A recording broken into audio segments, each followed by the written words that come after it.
Hello everyone, I'm Ben Coleman, one of your many hosts here at the Florida Aviation Network.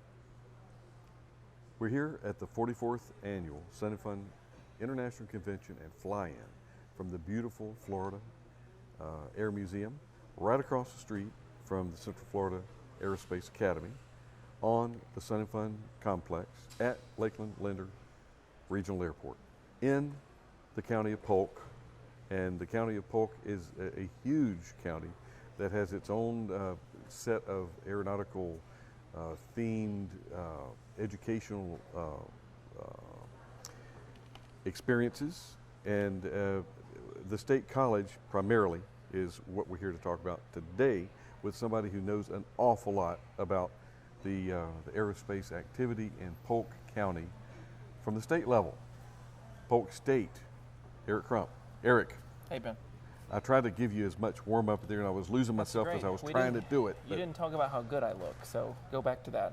Good looking. And like I said, we're here with one of the most attractive, best looking dudes here in Polk County. Okay, Eric, that's good. That's all I can do. I'll come up with some more for later. But you know, your beard needs a little bit of gray in it. You see, I'm trying to keep it like this as long as I can. No.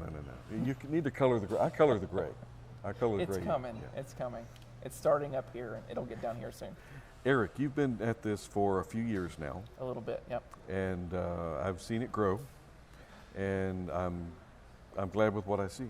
It's you're making the right strides in the right places, and as far as I'm concerned, it's hard to really top what you guys have done. I appreciate that, Ben.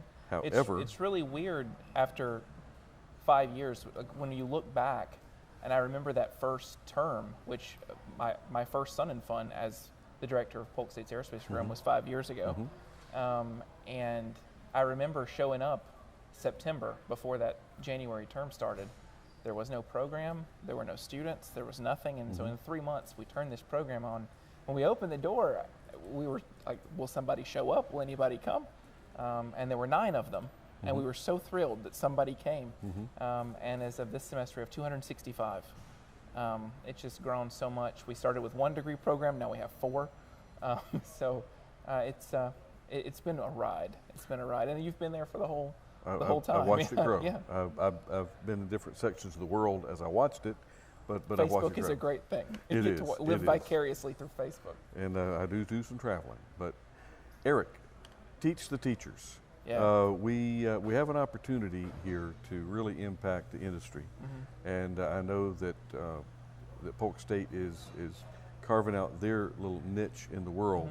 What are you doing, and what is your organization doing to help teach the teachers? What are we doing to develop good instructors? Sure. Well, I think everybody would agree that we have a unique problem in aviation right now, in that there is a huge industry-wide pilot shortage of just a huge suck of experienced men and women into the professional pilot pathway program, which leaves a huge void in the instructional cadre, as it were.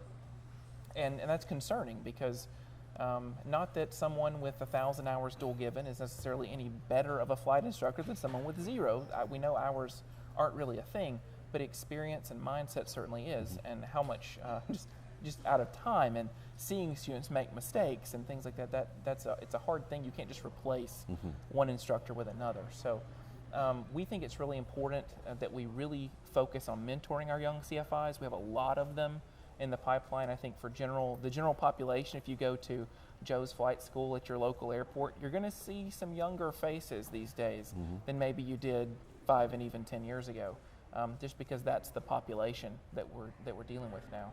I think it's really important that we mentor our CFIs. Obviously, we train our own CFIs in-house. They go through a semester-long mentorship and standardization program where they're following senior instructors around and watching them do ground, watching them do debriefs, learning from them by example, really. And I think that's a super effective way to get it done. And as for the student, it costs them nothing. They really just, mentorship is a free activity. And so you'd kind of be foolish not to take advantage of it. Beyond that, really from the time I came to Polk, I'm sure you're aware that around that same time was when the FAA committed to replacing the practical test standards with what we have now coming out, the Airman Certification Standards, which is a whole new way to evaluate pilots, really. And I had been involved in the precursor of that effort. And when I came to Polk, I said, this is something I've been doing, and I think it's really important. And since day one, Polk has uniformly supported that. They allow me to travel 4 times a year up to DC for our quarterly meetings to participate in the activities of that group. And we've been involved in every step of that, from releasing private instrument and commercial for the first time. Those are in the field now, to this new effort, which ties back to your original question. That's a really long answer to a short question, which ties back to that original question, in that we are currently developing and prototyping the instructor, ACS, which is the first real substantive change that we've made to evaluating instructors since the early 80s. So it's a much needed thing, and I'm super committed to it. Obviously, I kind of believe in it a little bit. I was taught to be an instructor by an incredibly good instructor. Not everybody gets that experience, though. And so to some extent, though we don't want to teach the test necessarily, if we create a good test, then maybe it's not such a bad thing if we teach it. But at the very least, we want to make sure that everybody's getting exposed to not only the risk associated with flight training, but how to teach pilots to proactively avoid those things. Because you turn loose a brand new private pilot with 40, 50 hours and say, go forth and prosper, you know. And many people have, you know, been on the other side of that phone call or that visit from the FAA, and we need to talk to you about this pilot who's been involved in an accident. And that's never something that's not a phone call that you want. That's not a conversation you want to have. And I think if we improve the quality of the instructor corps, we by default improve the quality of the pilot corps. Eric, we in aviation are tremendously horrible at using acronyms. We're bad at that. Practical Test Standards, or PTS. There you go. In the FAA, we always said, what's the PTS say?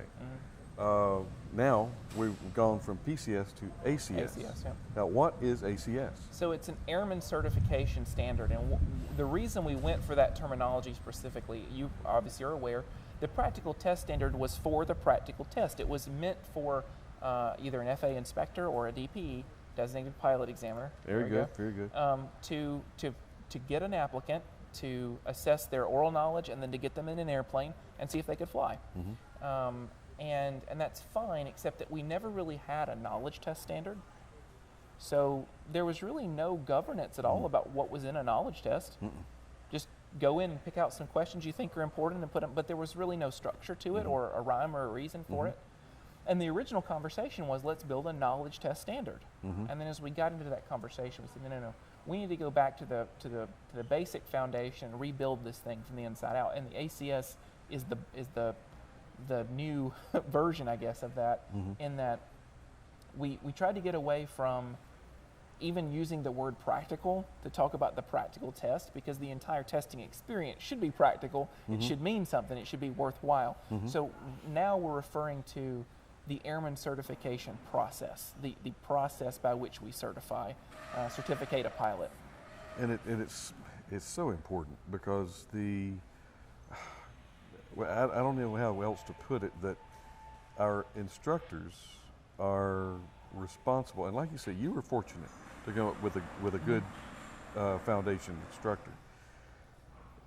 And I'm just sorry, Eric, I remember when one school put in for a stage check pilot they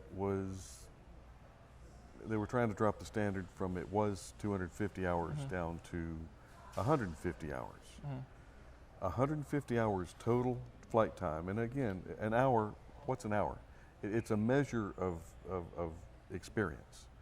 But that 1 hour could be, 60 minutes of just pure hell, or 60 minutes of going to get a hamburger on a beautiful day. I mean, not dealing with mountains or mountain waves or thunderstorm circumnavigation. In the rectangle.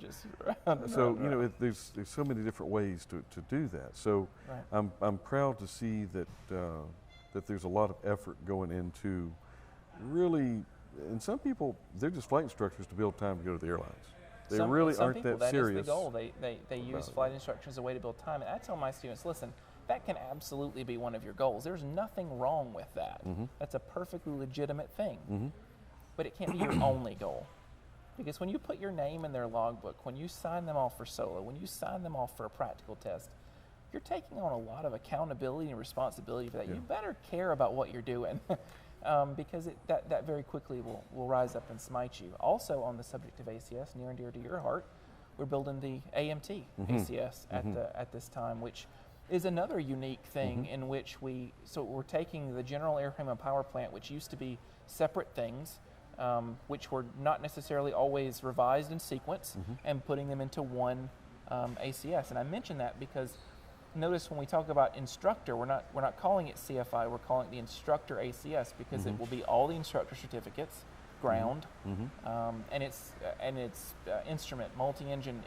It is the culmination of everything having to do with instruction, and we're following that same mode with AMT. I think that'll be really interesting, and especially for your world, or not the only thing you do, but I think that'll be interesting in that space because it's going to keep the entire experience of being an aviation maintenance technician in context. So today we're only going to talk about an engine. Today we're only going to talk about rivets. Instead, it's a much more holistic way to look at the whole airplane, which, as we know, is the whole reason the Wrights made it when others didn't, because they saw the airplane as a system, not an individual component. And we want to get to that point with maintenance, and we definitely want to get there with flight instructors as well. Well, I have no doubt that if it can be done successfully, it will be done successfully at Polk State. We have a great team, honestly. I think right now our working group is up to 65 members. And everybody there is a believer. We've all drank the Kool-Aid. We're really into it. We know the work needs to be done, and the right people are at the table. The FAA, I think, realized this collaboration thing is a good thing. That's what we should have done this. And we keep saying this, and the public says it too. Why didn't we always do it this way? I don't know, but we're going to do it this way now. And so we just prototyped the instructor ACS for the first time. We did that test in Orlando, actually, with a group of DPEs who came in. They got the document in advance, and they built the plan of action for how they would evaluate an applicant. We had a great 3-hour conversation about it should say this, it shouldn't say that. We're going to beta test it later out in Scottsdale this month. So that's a new thing where we actually take the standard out in the field and try it. Because, the PTSs just came out, and you just had to know. If you didn't know it came out, you could show up for a test and be evaluated to a standard that you had never seen before. So we want to get beyond that. We want the entire aviation community to be at the table, for there to be lots of information shared so that we all know what's expected, and we all agree that the standard of what we're churning out is what the industry needs, not just for today, but what it's going to need in the future. Well, Eric, what we're going to do is we're going to come up with a way to set up small pavilions at every general aviation airport, with a couple picnic tables, maybe a barbecue pit on each end, and that's going to be a place to go and hang out. Let people have their birthday parties there for their kids. And just pull people back to the airport. Just if it's nothing but just watching airplanes take off and land. But I didn't have pilots in my family. No one in my family flew airplanes. I just happened to convince my dad to take me to the airport. We went out there, and there's a bunch of guys sitting in chairs. So we just walked in, and my dad I guess we just sit down. And I was raised at the airport. I was raised by guys who told me stories, and in the back of my mind, okay, remember, don't ever do that. That was my primary flight education. And I think we've really gotten away from that. It's become this overly technical, study the book, take the test, get the certificate. And I would love for us to get back to that place where we do it because we love it. Everybody wants to make a living, and that's fine. There's nothing wrong with that. But let's get back to the joy of aviation. Let's get back to the basics. Eric, thank you so much for your time. We're going to go ahead and sign off, and because I know you've got a booth to man. I do, and 50 student volunteers that I should probably check out. You better go and corral them up in there. But Eric, it's always a pleasure to talk with you. Really appreciate it. And there's more that we need to talk about. We should. Off air. Okay, folks, we're going to wrap it up. The trailer, they said, what, he's ending early? We can't end early. We're ending early, John. Talk to you later. We're going to have another interview here at this facility, and 44th Annual Sun Fun International Convention Fly-In. Ben Coleman, one of your hosts. We'll see you in the next interview.